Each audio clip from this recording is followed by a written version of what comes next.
بسم الله الرحمن الرحيم waxaan maanta halka tacsi uga dirayaa geeridii foosha xumeyd ee ka dhacday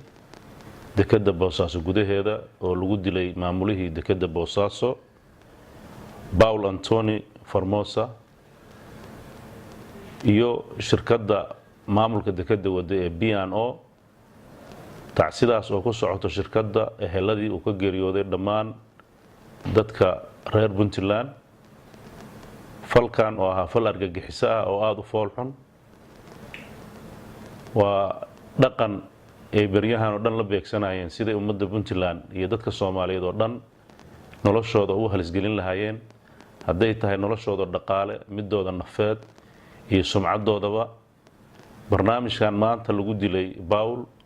ma aha dil loo geystay shakhsi maamulaha oo kaliya waa dil loo geystay ummadda Puntland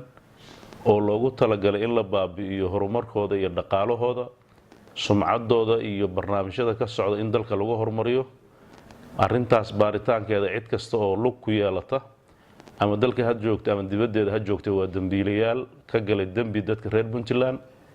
cid kasta oo ay ku cadaata arintaasna waxaan ka qaadi doonaa talaabo sharci ah oo waafaqsan arintan ma oran karno arin argagixiso kaliya waxa ka dambeeyana waan ogaan doonaa waa arin lagu baabi'inayo shacabka Puntland iyo horumarkooda dhaqaalahooda lagu wiiqayo mustaqbalkooda lagu dilayo waxaan u baahanahay inaan dadka reer Puntland u sheegno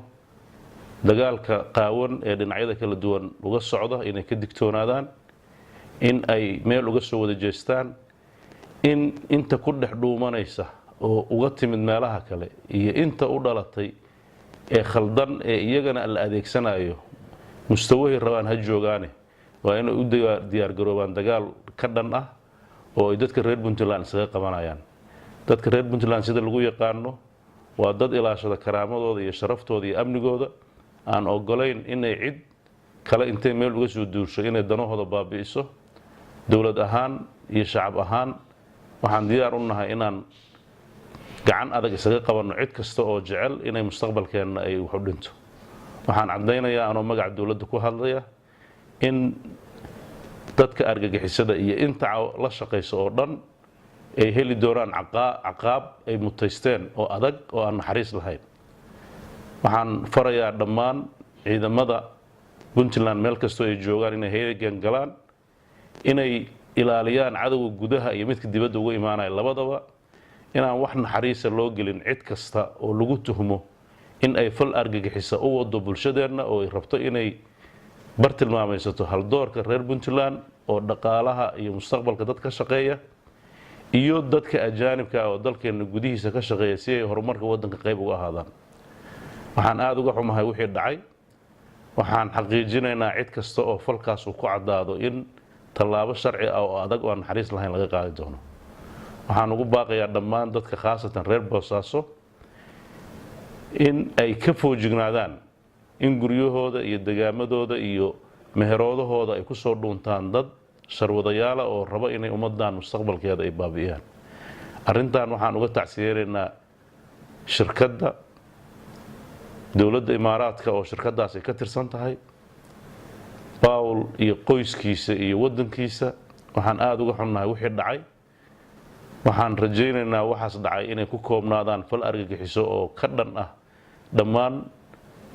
ummadaha adduunka oo meel kasta ka dhacay inuu la mid yahay inay Puntland raalli ka ahayn inay aad uga xun tahay inay meel uga soo wada jeestaan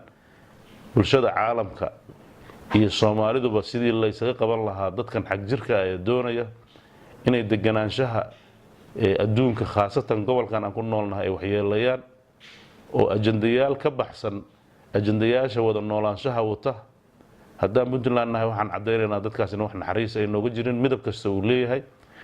cid kasta oo dhexmaraana ay la mid yihiin ninkii isiraahda ka dhex ganacso oo guri ka kiree ama wax u fududee ama hunguri u geeyo dawladdu waxay u ictibaaraysaa inuu isaguna argagixisan yahay oo waxba ka duwanayn fal kasta oo arintaas meelihii uu soo maray cidii lagu tuhmo talaabo adag baa laga qaadi doonaa dilka maanta dekedda Boosaaso ka dhacay wuxuu ka dhigan yahay dil lalo bartilmaameystay in dadka Soomaaliyeed wax horumar aysan gaarin khaasatan Boosaaso iyo Puntland guud ahaanba. Boosaaso waa isha dhaqaalaha gudaheeda in dad marti u ah dalkeena in lagu dilana waxay u keenaysaa sumcad xumo iyo dhaawac weyn oo ay kalifayso in cid kasta oo nolol u soo dooran lahayd ama horumar ka sameyn lahayd ay ka tagto. taasna waxay dhaawac ku tahay dawladnimadeena iyo bulshadeena. dadka reer Puntland waxaan ugu baaqayaa inay amniga ka shaqeeyaan, inay wadajir ka shaqeeyaan, inay dadka sharwadayaasha ku soo dhuumanaya ee meel uga soo wada jeestaan. ciidamada qeybahooda kala duwan iyo meelaha habaca ka dhacay ee dadka faldambiyeedka sameynaya ay mareenna waxaan rajaynaynaa inaan tallaabo ka qaadi doono. waxaan dhammaan maamulada gobolada iyo kuwa degmooyinka iyo saldhigyada madaxdooda iyo cid kastoo laamaha amniga ka shaqeysa faraynaa meel kasta ay joogaan inay feejignaan dheeraada muujiyaan, u diyaar garoobaan in ay wax kasta oo ummadooda liddi ku ah ay qabtaan. haddaan dowlad nahayna ilaahay idankiisa ahmiyadda ugu horeysa xooggii waxaan saari doonaa sidaan amnigana u sugi lahayn, argagixisadana u ciribtiri lahayn.